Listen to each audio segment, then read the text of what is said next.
He, a bitter tycoon, seeks a worthy heiress to his empire. She, a humble cleaning lady, is invisible to his world. Julian watches candidates, but none convince him. One day he witnesses Clara's pure kindness. He sees her dignity and integrity. At that instant, Julian understands. The true wealth he craved was there, in the woman he barely saw. The cleaning lady showed him that wealth resides in the soul. Prepare for a twist, where a tycoon finds his heiress in an unexpected place. But her strength and purity of soul can break down all barriers. Watch this story to the end. You'll be amazed. If you like stories of love, romance, subscribe to this channel, leave your comment. We post videos like this every day. Continuing, Clara Alencar watched the reflection of the first ray of sunlight on the windows of the imposing corporate building as she adjusted the navy blue uniform she had been wearing for 3 years. It was 5:30 a.m., and the streets of Chicago still held the melancholy silence of dawn. She took a deep breath, feeling the cold air fill her lungs before swiping her card at the electronic reader at the employee entrance. The Vance Tower rose before her like a giant of glass and steel, its 40 floors cutting through the city's sky. For most people passing by Michigan Avenue, that building represented power and success. For Clara, it was simply the place where she spent 10 hours a day, invisible to the eyes of the executives who walked the hallways with their expensive ties and polished shoes. She rode the service elevator up to the 32nd floor, where she would begin another day of work. Her movements were precise and silent, the result of years of practice. Clara had developed an almost ritualistic routine. First, she checked if there were any messages from the supervisor on the bulletin board. Then she organized her cleaning supplies on the cart. Finally, she mentally reviewed the list of tasks she needed to complete before the first employees arrived at 8 in the morning. As she wiped the mahogany tables in the meeting rooms, her thoughts inevitably turned to home. Her mother, Donna, short for Madonna, had spent the night coughing again. The bronchitis that had plagued her in recent months seemed to worsen with the arrival of the Chicago winter, and the medicine prescribed by the doctor at the clinic cost almost a third of Clara's salary. Her younger brother, Gabe, 16, dreamed of finishing high school and going to engineering college, but Clara knew that each month it became more difficult to keep the bills paid and still have some money left over for the textbooks he needed. The 2-bedroom apartment in Englewood, where they lived with 2 other siblings, seemed to shrink every day. Clara slept in the living room, on the sofa her father had bought used 15 years ago, shortly before leaving forever, leaving the family in her care when she was only 18 years old. Since then, she had become the pillar that supported that small family, carrying on her shoulders a responsibility that she never questioned or regretted. It was 7:20 when Clara arrived at the top floor of the building, reserved exclusively for the CEO's office. She rarely encountered Julian Vance during her years of work there, but knew he arrived early and left late, a routine that she respected by remaining even more discreet on that floor. The panoramic windows offered a stunning view of the awakening city, and for a brief moment, Clara allowed herself to stop and contemplate Chicago lighting up under the golden light of dawn. That's when she heard a noise coming from one of the adjoining rooms. She cautiously approached and discovered a small, thin cat, clearly abandoned, who had managed to enter the building no one knew how. The animal meowed desperately, its green eyes reflecting fear and hunger. Clara looked around, making sure she was alone, and knelt next to the little creature. "Hey, little one, how did you get here?" she whispered, reaching out carefully. The cat initially recoiled, but something in Clara's soft voice reassured it. She opened her lunchbox, which she had brought for lunch, and offered a piece of the chicken she had prepared the night before. It was her only food for the entire day, but she couldn't ignore the suffering of that little creature. As the cat ate voraciously, Clara noticed it had a small wound on its hind paw. Without hesitation, she moistened a clean cloth with water and disinfectant and cared for the wound with the same delicacy with which she cared for the scratches of her younger siblings. The animal let her care for it, as if understanding that those rough, calloused hands were incapable of causing any harm. "You can't stay here, kitty," said Clara, gently stroking the animal's fur. "But I can't leave you on the street like this." Injured, she thought about the few coins she had in her wallet, calculating whether it would be possible to buy a can of cat food and still pay for the bus ticket home. She decided she would find a way to take the cat home and care for it until she found a family to adopt it. The deep voice that came from behind her made her jump in fright. "He showed up during the night."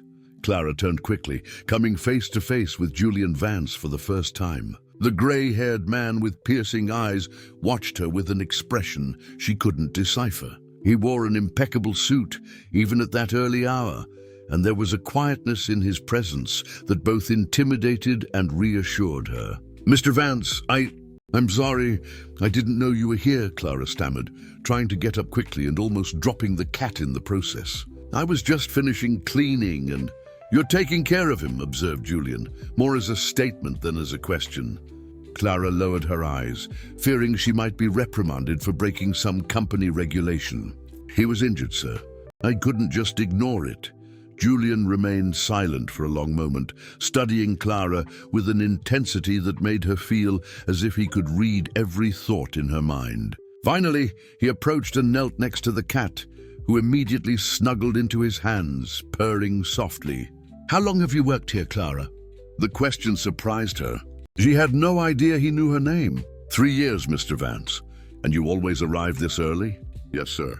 I like to finish everything before the other employees arrive. That way I don't bother anyone."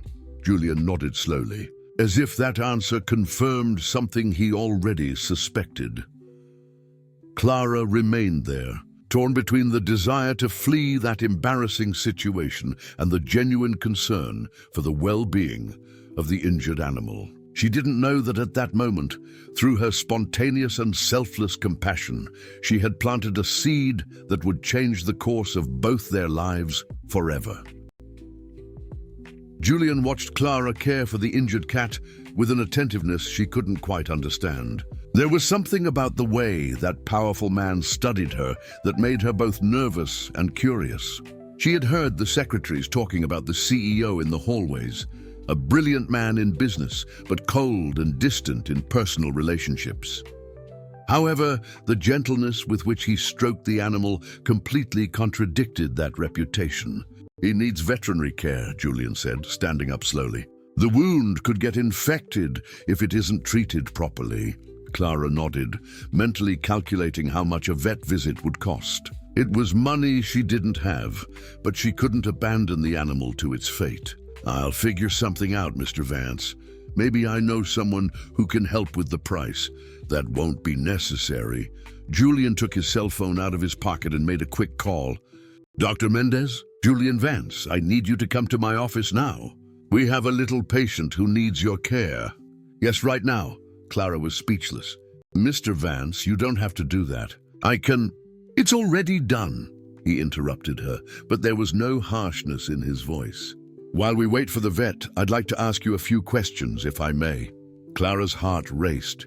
Had she broken some rule by bringing food for the cat? Maybe she would be fired for using company cleaning supplies to treat the animal's wound. Her hands began to tremble slightly as she organized the products on the cart. "Can you tell me a little about your family?" asked Julian, sitting down in one of the leather armchairs in his office as if it were the most natural thing in the world to converse with the cleaning lady. Clara hesitated, unsure if that question was part of some administrative procedure. "And I live with my mother and 3 siblings, sir, in Englewood." "And your father?" He passed away when I was 18, Clara replied, using the euphemism she had learned to employ to soften the pain of the loss. "Since then, I've been taking care of the family." Julian nodded, as if he already knew this information. "It must be challenging to support a family on a cleaning lady's salary." Clara felt her face flush. There was something humiliating in that observation, even if Julian hadn't used a condescending tone. "We manage, sir. It's not luxurious, but it's honest." For the first time, Julian smiled, a small, almost imperceptible but genuine smile. "Honest," he repeated, as if that word had a special meaning for him. And your siblings? Are they in school? Gabe is a sophomore in high school. He dreams of going into engineering. Mariana is 14 and is the best student in her math class. And Pedro, 12, wants to be a vet since he was little. Clara's eyes lit up when she talked about her siblings, and for the first time in that conversation, she forgot her shyness. Veterinarian, murmured Julian, looking at the cat that was dozing in his arms. Like Dr. Mendez, who should be arriving any minute now. As if summoned, the elevator opened and a middle-aged man, carrying a medical bag, entered the office. Clara stepped back respectfully, but Julian gestured for her to stay. Dr. Mendez, this is Clara. She's the one who found and cared for our little friend here. The veterinarian examined the cat with professional care, praising the first aid that Clara had provided. Do you have any veterinary knowledge? He asked her. No, sir. I just did what I thought should be done. Maternal instinct, commented Dr. Mendez, administering an injection to the animal. He'll be fine. The wound wasn't serious, but your actions prevented a serious infection. As the veterinarian finished his care, Julian continued to observe Clara with that unsettling intensity. When Dr. Mendez said goodbye, taking the cat to his clinic for observation until he recovered completely, Julian and Clara were alone again. I have a proposition for you, said Julian without preamble. But first, I need to know, are you satisfied with your current job? Clara blinked, confused. I'm grateful to have a job, Mr. Vance. I have nothing to complain about. That's not what I asked. The honesty in Julian's question demanded an equally honest answer. I wish I could do more for my family. Gabe needs a prep course for college. My mother needs private medical treatment, and I'd like to go back to school someday. I stopped in high school when my father passed. Julian nodded, as if that answer confirmed something important. I'm in need of a personal assistant, someone I can trust, who is discreet and has strong values. The salary would be 5 times what you currently earn, with full health insurance for your entire family. Clara felt the floor disappear beneath her feet. She must have misheard. Mr. Vance, I'm not qualified for such a position. I'm just a cleaning lady. You're much more than that. Clara, I've been observing people for 70 years, and I rarely find someone with your integrity. Julian got up and walked to the panoramic window. The offer is open. Think carefully and give me your answer by Friday. But why? The question came out before Clara could contain it. Why me? Julian turned to face her, and for the first time, Clara saw something vulnerable in his eyes. Because in 3 years, you are the first person in this building who sacrificed their own meal to feed an injured animal. Because you cared for a helpless creature without expecting anything in return. And because, he paused as if choosing his words carefully, sometimes we find treasures in the most unexpected places. Clara left the building that day with her mind in turmoil.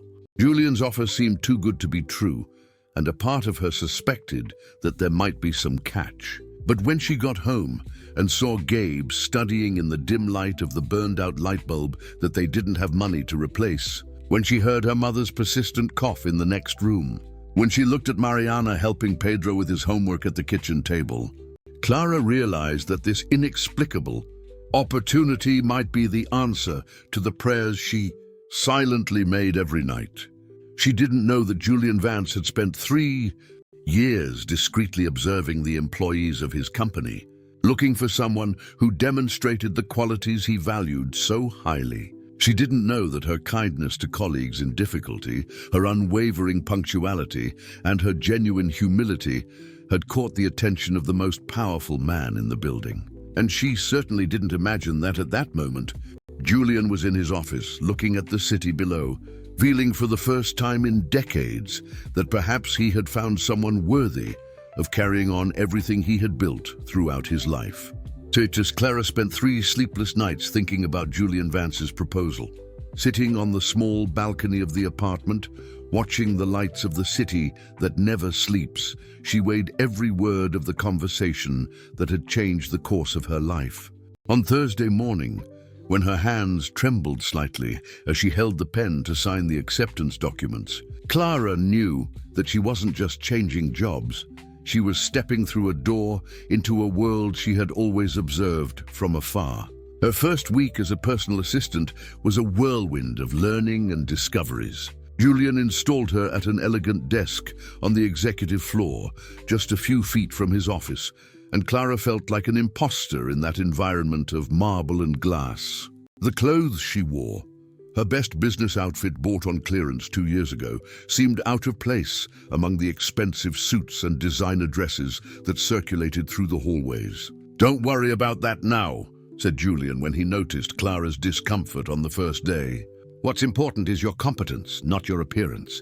But if you insist, I'll provide an advance so you can buy clothes more suitable for the position." Clara politely refused the advance, determined to earn her place through her own effort.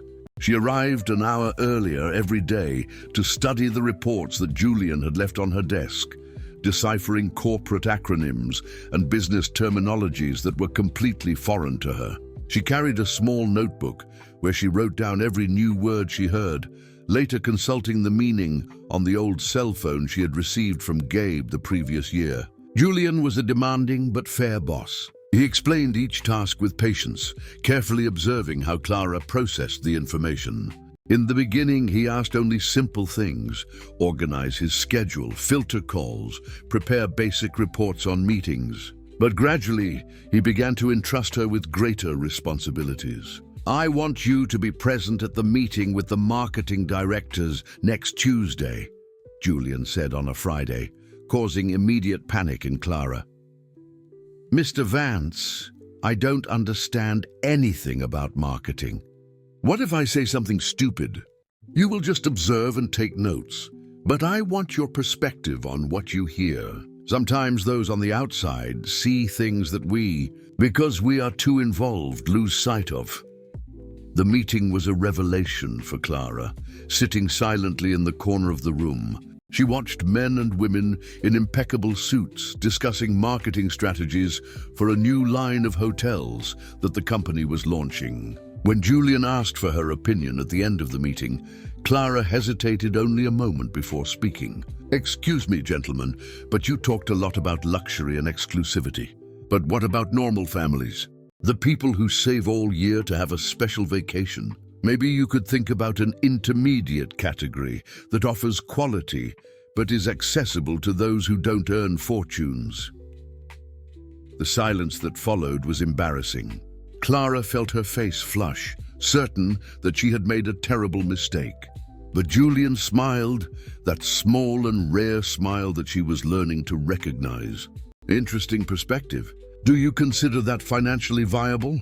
The discussion that followed lasted another 40 minutes, and Clara realized that her simple suggestion had opened a completely new line of reasoning for the team. When they left the room, Julian walked beside her to the elevator. "How did you know that?" he asked. "Know what, sir?" "That we were neglecting an important segment of the market." Clara shrugged, still not believing that her words had caused so much impact. "I just thought about my family. My siblings have never stayed in a hotel in their lives, but I know Gabe has dreamed about it since he was little. If there was a more affordable option, maybe one day he could realize that dream." Julian stopped walking and faced her with that intensity that she was beginning to know. "You have a gift, Clara, a gift for understanding people, for seeing what really matters. Don't underestimate that." The transformations in Clara's life were happening gradually, but they were undeniable. The new salary allowed her to enroll Gabe in a quality prep course, take her mother to a private pulmonologist, and even replace the burned-out light bulb in the living room. Small improvements that made a huge difference in the family's daily life. But the most significant changes were happening within Clara. She discovered that she had a knack for learning and a natural instinct for understanding people's needs. Julian began to consult her on important decisions, valuing her unique perspective on matters he had previously considered only from a business point of view. "You're different," commented Mariana one night, while Clara was helping her with her math homework. "More confident." It was true. Clara felt herself growing every day, discovering abilities she didn't know she possessed. When Julian included her on a business trip to New York City, the first plane trip of her life, she realized how much she had changed. When she was able to participate naturally in conversations about corporate strategies and investment decisions. During the return flight, Julian made an observation that would be etched in Clara's memory forever. "You know what your greatest quality is, Clara? You have never lost the ability to put yourself in the shoes of ordinary people. In 3 months as my assistant, you have already influenced more strategic decisions of the company than some directors in years of work." Clara smiled, looking out the plane window as the lights of Chicago approached. She was beginning to understand that Julian saw in her something that she herself was still discovering. She wasn't just a helpful employee. She was someone who could bring a human and genuine perspective to a world that was often cold and calculating. But Clara still didn't imagine that her journey was just beginning, and that the true challenges and the most surprising discoveries about Julian Vance and his true intentions were still to come. Clara's first major trial came unexpectedly on a rainy Tuesday in July. Julian had been invited to the annual dinner of the Chicago Business Association, an event that brought together the city's most influential executives, and surprised Clara by asking her to accompany him as his assistant. "It will be a night of important business," Julian explained. "I need someone I trust to take discreet notes and help me remember details about the people we talk to." Clara felt a chill in her stomach. In 4 months working alongside Julian, she had become accustomed to the corporate environment, but this would be her first high-level social event. She spent her savings on a simple but elegant dress and borrowed a pair of shoes from her neighbor that matched. The Waldorf Astoria, Chicago, where the event took place, was more luxurious than any place Clara had ever set foot in. Crystal chandeliers, tables covered with white linen tablecloths, waiters serving champagne in glasses that probably cost more than her old salary. She felt like an intruder, but Julian remained by her side, naturally introducing her as my assistant, Clara Alencar. Everything was going well until Clara found herself alone at the bar, waiting for Julian to return from a private conversation with a Japanese investor. That's when Helena Vance, Julian's niece and one of the most highly regarded heiresses to his fortune, approached, accompanied by 2 friends. "So you're the famous Clara," said Helena with a smile that didn't reach her eyes. "My uncle talks about you a lot lately." Clara sensed something dangerous in the tone of the elegant woman in front of her. "Pleased to meet you, Ms. Vance." "She called me Ms." Helena laughed to her friends. "How cute. Tell me, Clara, where exactly did you come from?" "Julian mentioned something about you having worked as... what was it again?" "A cleaning lady," Clara replied, raising her chin with dignity. "I worked for 3 years cleaning the company's building." The 3 women exchanged meaningful glances. "Ah, yes. And now, suddenly, you're an executive assistant. What an impressive jump," commented one of Helena's friends with evident sarcasm. Clara felt her face flush, but tried to maintain her composure. "Mr. Vance gave me an opportunity. I'm trying to make the most of it." "I'm sure you are," said Helena with a venomous smile.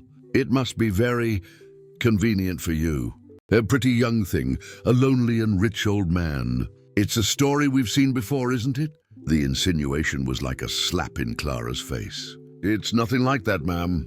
My relationship with Mr. Vance is strictly professional." "Of course it is, darling," Helena retorted, taking a sip of champagne. "But tell me, how are you adapting to our little world? It must be difficult to understand all these conversations about investments, mergers, the stock market. Did you even finish high school?" Clara felt her cheeks burning with humiliation, but before she could answer, Helena continued, "Because you see, not that there's anything wrong with that. Everyone has their origins, doesn't they? But you need to know your place. Julian is sometimes very charitable with his employees. He has a soft spot for lost causes." Helena's words echoed in Clara's mind like stabs. Lost causes? Was that how she saw her? The insecurity that she had struggled to overcome in recent months returned in full force. Maybe Helena was right. Maybe she really was just a charity project of Julian's, a cleaning lady he had decided to turn into a social experiment. Ah, Helena, still spreading your sunshine around. Julian had returned, and his voice, although polite, carried an icy tone that Clara had never heard before. Uncle Julian, I was getting to know your assistant better. What an interesting young woman. Indeed, replied Julian, positioning himself beside Clara in an almost protective manner. Clara has constantly surprised me with her intelligence and perception. Just yesterday, she identified a flaw in our marketing strategy that our MBA-toting directors couldn't see. Helena forced a smile. How talented. Well, I need to go greet the Smiths. It was a pleasure meeting you, Clara. I'm sure we'll see each other more often. While it lasts. As Helena walked away, Clara felt her legs wobble. The final sentence had been said in a low voice, but the message was clear. That position was temporary, and people like Helena would do everything to make sure she remembered that. Ignore my niece, Julian said softly. Helena has always had trouble accepting when someone demonstrates more competence than she does, but the damage was already done. Throughout the rest of the night, Clara felt watched and judged by everyone present. Every conversation she tried to follow seemed to confirm that she really didn't belong in that world. When a businessman made a joke about financial derivatives and everyone laughed, Clara smiled without understanding, feeling more lost and inadequate with each passing minute. On the way home, inside Julian's luxurious car, Clara remained silent, lost in dark thoughts. Maybe Helena was right. Maybe she was just a cleaning lady playing executive, an imposter that Julian had decided to elevate out of pity or caprice. You're very quiet, Julian observed. I'm thinking, Clara replied, looking out the window so she wouldn't have to face him. About what Helena said? Clara sighed. She's not wrong, Mr. Vance. I really don't belong in that world. I don't understand half the conversations. I don't know the references everyone makes. I don't have the formal education that people expect from someone in my position. Julian stopped the car at a red light and turned to face her. Clara, do you want to know what I saw tonight? I saw an intelligent and dignified woman being attacked by people who feel threatened by her competence and integrity. I saw someone who, in 4 months, has learned more about leadership and business acumen than many executives learn in decades. But Julian's words, although kind, couldn't erase the humiliation that Clara felt. That night, lying in her bed in her apartment in Englewood, she cried for the first time since she had started working with Julian. The doubts multiplied in her mind like a plague. Did she really deserve to be there? Wasn't she just hindering Julian with her inexperience? Were his family right to see her as an intruder who didn't know her place?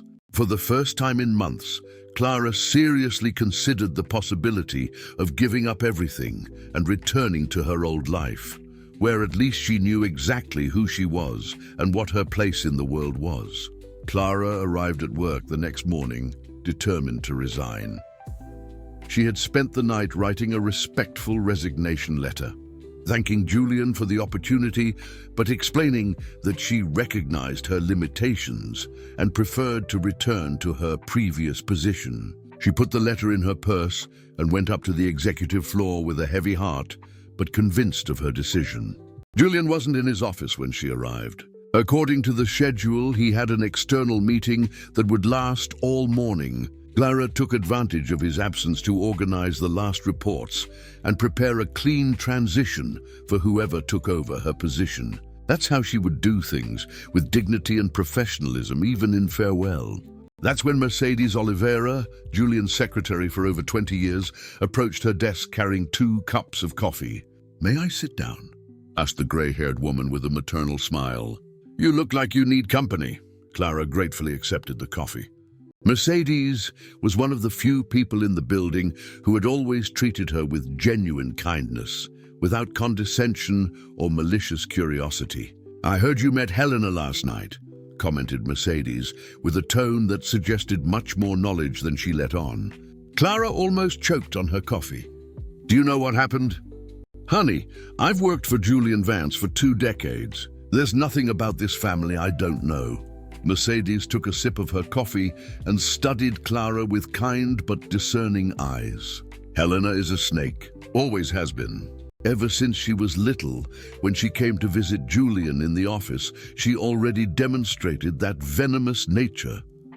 She wasn't wrong, Mercedes. I really don't belong in this world. Oh, really? And who decides where you belong? Helena, her stuck-up little friends? Mercedes shook her head in disapproval. Let me tell you something, Clara. In 20 years working for Julian, I've seen him hire hundreds of people. Directors with expensive degrees, executives with impressive resumes, consultants who charged fortunes. Do you know how many of them he took to personal dinners?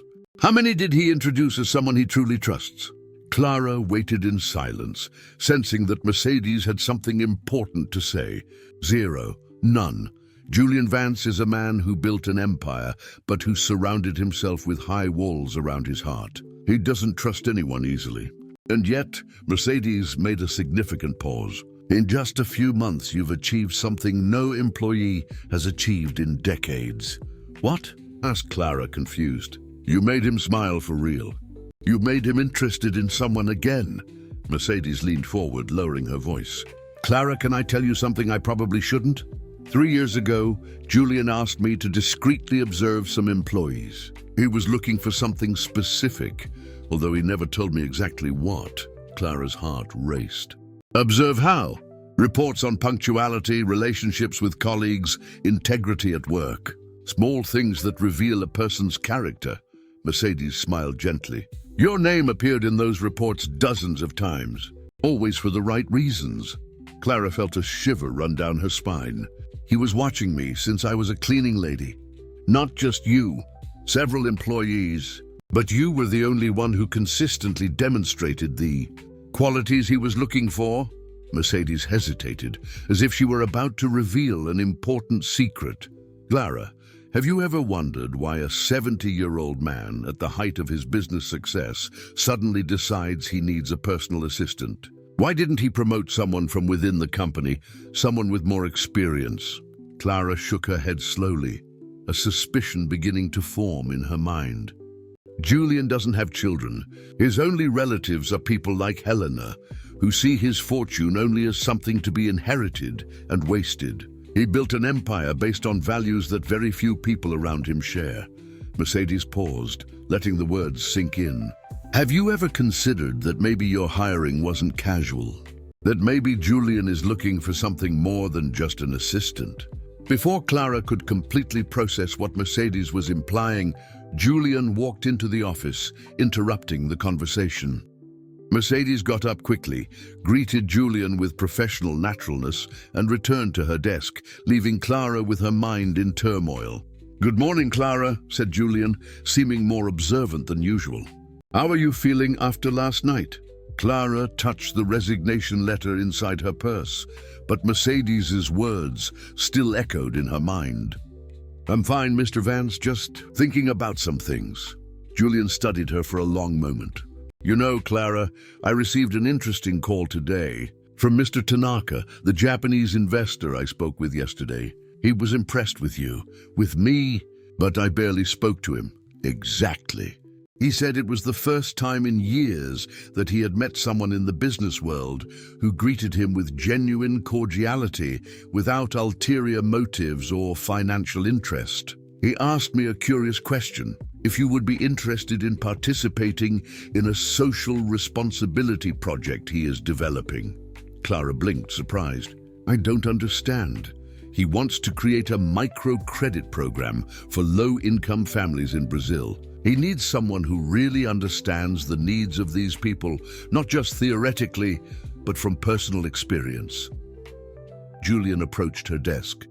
It would be a partnership between our companies, and he specifically asked for you to lead the project in Brazil. Clara felt the world spin. In 24 hours, she had gone from complete humiliation to an opportunity she had never imagined possible. Why are you telling me this? She asked, her voice almost a whisper. Julian smiled, that small and rare smile that she knew well. Because, Clara, some people are born for small changes, others for transformations that affect thousands of lives. I'm starting to believe that you belong to the second group. As Clara absorbed Julian's words, the resignation letter in her purse felt like it was burning.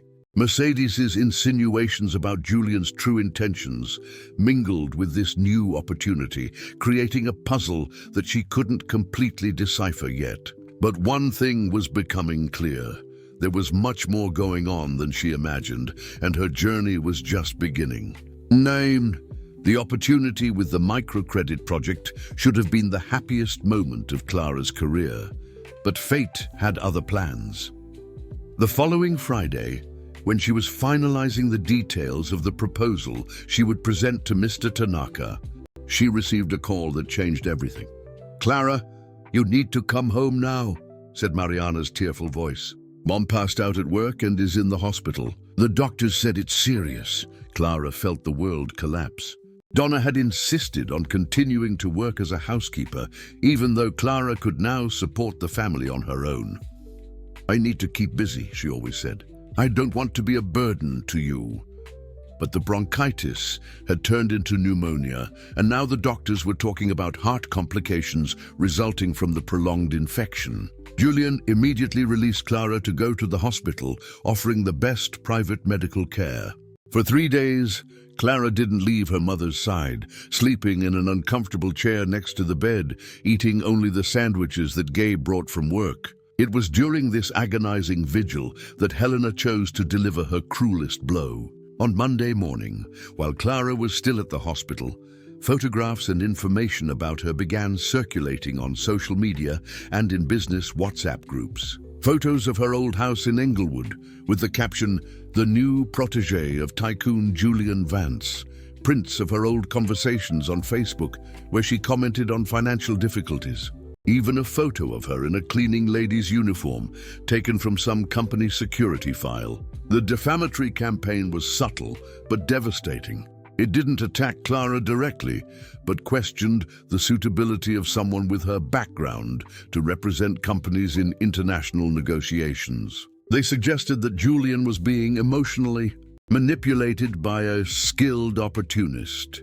The business WhatsApp group was buzzing with pseudo-concerned comments about the inappropriate influence that Clara could be exerting on Julian's corporate decisions.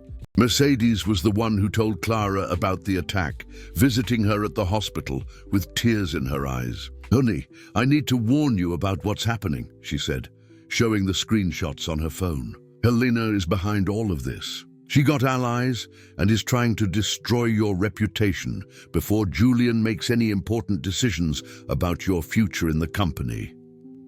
Clara read the messages with a breaking heart. There was her life exposed as if it were a cause for shame. Her humble origins, her financial difficulties, her lack of formal education, all transformed into ammunition against her. "There's more," continued Mercedes, hesitant. "Mr. Tanaka received a complete dossier about you. Someone sent him information about your family, your education, suggesting that you wouldn't have the competence to lead an international project." At that moment, watching her unconscious mother connected to machines, reading about how her life was being dissected and ridiculed by people who barely knew her, Clara felt something break inside her. It wasn't just tiredness or frustration. It was a deep exhaustion of the soul, the feeling that no matter how much she fought, there would always be someone ready to remind her of her place. "Mercedes," said Clara with a broken voice, "maybe they're right. Maybe I really deluded myself thinking I could belong in this world." "Clara, don't say that. Look at me," interrupted Clara, pointing to her crumpled clothes. Her tired face, her calloused hands. "I'm here in the public hospital watching my mother die because I couldn't convince her to stop working. Meanwhile, people like Helena live in mansions, never worrying if they'll have money for medicine at the end of the month. How did I think I could play their game?" Undati, the last straw came when Gabe arrived at the hospital, dejected, to tell her that he had lost his job. The boss had seen the posts about Clara on social media and decided that he didn't want problems with the family. "Clara, it's not your fault," Gabe tried to comfort her. "But maybe it's better if you go back to your old job. At least that way our family would be at peace." That night, alone in the hospital room, while her mother slept under sedation, Clara cried, as she hadn't cried since her father's passing. All the achievements of recent months seemed insignificant in the face of the brutal reality that struck her. She was an intruder in a world that would never truly accept her. No matter how much Julian defended her, no matter how competent she proved herself, there would always be someone like Helena ready to remind her of her origins and use them as a weapon against her. She picked up the phone and began to type a message to Julian. "Mr. Vance, due to family circumstances, I need to submit my effective resignation. Thank you for the opportunity, but I understand now that I am not the right person for this position. I will only return to deliver the company materials and pick up my belongings." Before sending it, she looked once more at her mother, so fragile in that hospital bed, and thought of Gabe unemployed because of her ambition, of Mariana having to deal with mean comments at school, of Pedro asking why people were talking badly about his sister on the internet. The price of her aspirations was being paid by her entire family, and Clara could no longer justify that suffering. Maybe Helena was right from the beginning. Some people weren't made to leave their original place, and trying to do so only caused pain for everyone around. With her finger trembling over the send button, Clara was ready to give up everything and accept that some dreams cost too much to be realized. Clara was with her finger over the send button on the resignation message when she heard footsteps in the hospital corridor. Julian Vance entered the room silently, carrying a bouquet of simple flowers and an expression of genuine concern that she had never seen before. "How is she?" he asked, observing Donna sleeping peacefully after the latest procedure. "Stable," replied Clara, quickly putting away her phone. "The doctors say she will recover, but it will take time." Julian nodded and sat in the chair next to Clara's, a gesture so natural that for a moment she forgot the social differences between them. "Clara, I need to tell you some things. Things I should have explained before." His voice carried a weight she had never heard. "Mercedes told me about what Helena did. About the posts, the attack on your reputation." Clara felt the tears return. "Mr. Vance, maybe she's right. Maybe I really am not." "Stop!" The interruption was firm but gentle. "Clara, when I was young, I lost my parents in an accident. I was left alone at 22. Inheriting a small company that my father had built with great effort. Do you know what happened?" Clara shook her head, surprised by the personal revelation. "All the family friends, all the partners, everyone who claimed to be loyal to my father tried to steal from me. They said I was too young, too inexperienced, that I didn't understand business. I almost lost everything." Julian looked at his own hands, lost in old memories. "I spent 50 years building an empire, but in the process, I also built walls around myself. I stopped trusting people. I stopped believing that anyone could value me for who I am, not for what I possess." Clara remained silent, sensing that Julian was about to reveal something fundamental. 3 years ago, when I turned 70, I started to wonder, what will happen to everything I built when I'm gone? Helena and the other relatives only see money. They don't understand the values that have guided me, the commitment to employees, the social responsibility of the company. Julian turned to face her. "That's when I decided to look for someone who could continue my legacy.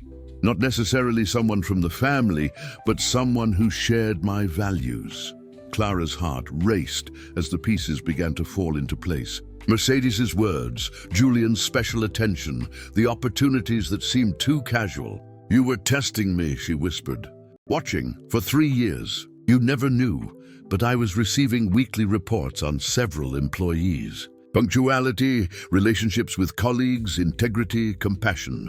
Julian smiled sadly. "Now, in 3 years, your name appeared hundreds of times, always for the right reasons. Always demonstrating exactly the qualities I was looking for." Clara felt a mixture of shock and indignation. "So all of this was an experiment?" A kind of prolonged test. In the beginning, yes, but it became much more than that. Julian leaned forward. Clara, you restored my faith in human nature. You showed me that there are still genuine people in this world. When I saw you taking care of that injured cat, sacrificing your own meal, I knew I had found what I was looking for. And what exactly were you looking for? The question came out more firmly than Clara expected. Julian hesitated, as if he were about to cross a definitive line. An heir, not of blood but of spirit. Someone to whom I could leave my company, my fortune, my social responsibility, knowing that it would be well managed. The silence that followed was deafening. Clara felt as if the floor had disappeared beneath her feet. Everything made sense now.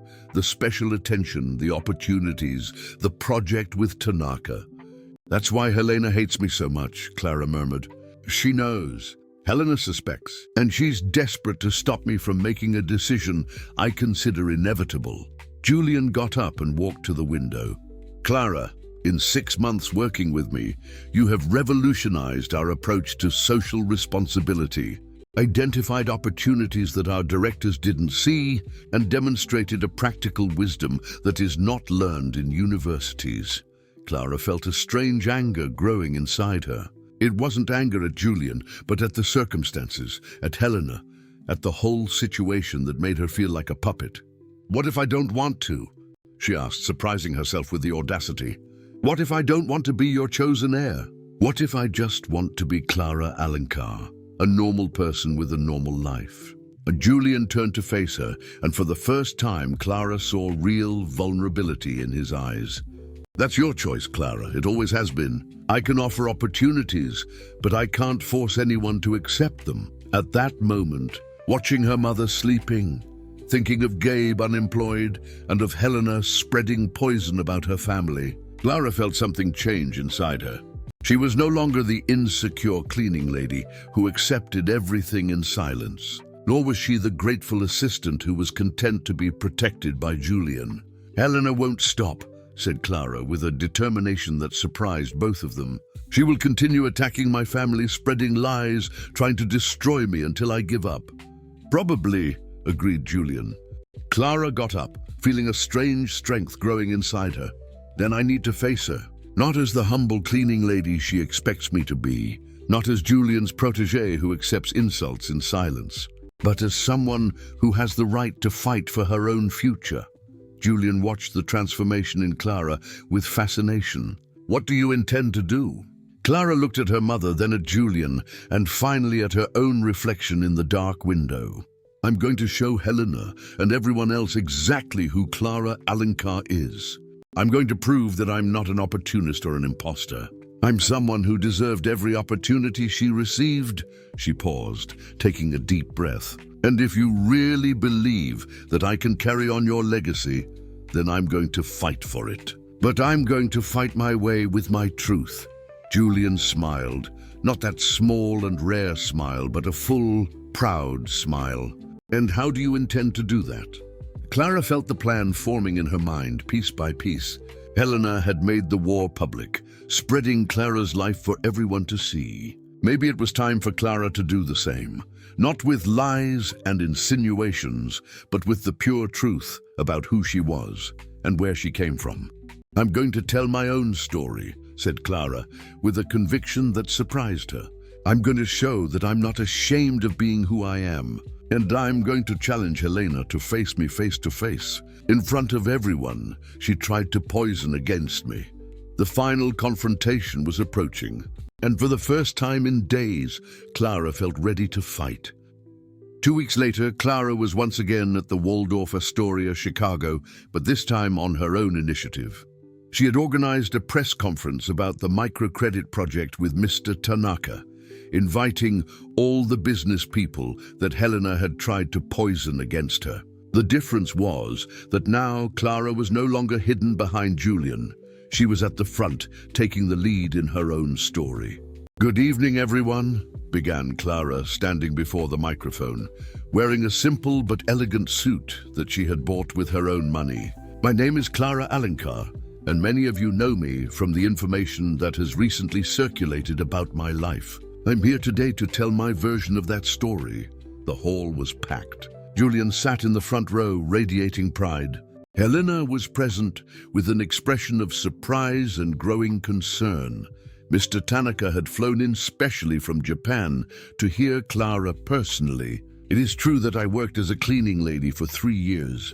It is true that I come from a family of limited resources in Englewood. It is true that I don't have an MBA or studied at the best universities. Clara paused, looking directly at Helena. But it's also true that in 6 months as Mr. Vance's assistant, I helped identify business opportunities that resulted in millions in new investments. It's true that I developed social responsibility strategies that have been adopted as a model by other companies. And it's true that the microcredit project I will present today can transform the lives of thousands of Brazilian families. Murmurs ran through the hall. Clara continued, now with a firmer voice. For 3 years as a cleaning lady, I was invisible to most of you, but I watched. I saw executives making decisions without understanding the real impact on the lives of ordinary people. I saw brilliant strategies on paper that completely ignored the reality of working families. Clara smiled, and for the first time in weeks, it was a genuine smile. My origin is not my weakness. It's my greatest strength. Because I understand both sides. I know how the corporate world works. But I never forgot what life is like for those who really need the opportunities we create. It was then that Helena stood up, no longer able to contain herself. Very touching, Clara, but personal experience doesn't replace technical competence. You may have good intentions, but do you have the real ability to manage projects worth millions of dollars? The hall silenced, waiting for Clara's response. It was the moment she had prepared to face. That's an excellent question, Helena. Let me answer with numbers. Clara activated the presentation she had meticulously prepared. In the last 6 months, my suggestions have resulted in savings of $300,000 in the marketing department. A 15% increase in employee satisfaction after the implementation of improvements I proposed, and the identification of an accounting error that could have cost the company $2 million. The murmurs now were of approval. Clara continued, addressing Helena directly. But you're right about one thing. Experience doesn't replace competence. That's why, in the last 3 months, I've studied during the wee hours. I took online courses in financial management, corporate social responsibility, and sustainable development. I don't have an MBA, but I have something that many executives have lost along the way: the humility to admit what I don't know and the determination to learn. Julian stood up slowly, walking to the stage. The entire hall held its breath. "If you allow me," said Julian, taking the microphone, "I would like to make an important announcement." He looked at Helena, then at Clara, and finally at the audience. For 50 years, I have built a company based on values that I considered lost in the modern world: integrity, compassion, and social responsibility. I always wondered who could continue this legacy when I was no longer here. Helena paled, understanding what was about to happen. Today, I am pleased to announce that Clara Alencar will be my successor as president of the Vance Foundation, responsible for our social responsibility projects and for the management of 15% of the company's entire assets. Julian smiled at Clara. She didn't inherit this position.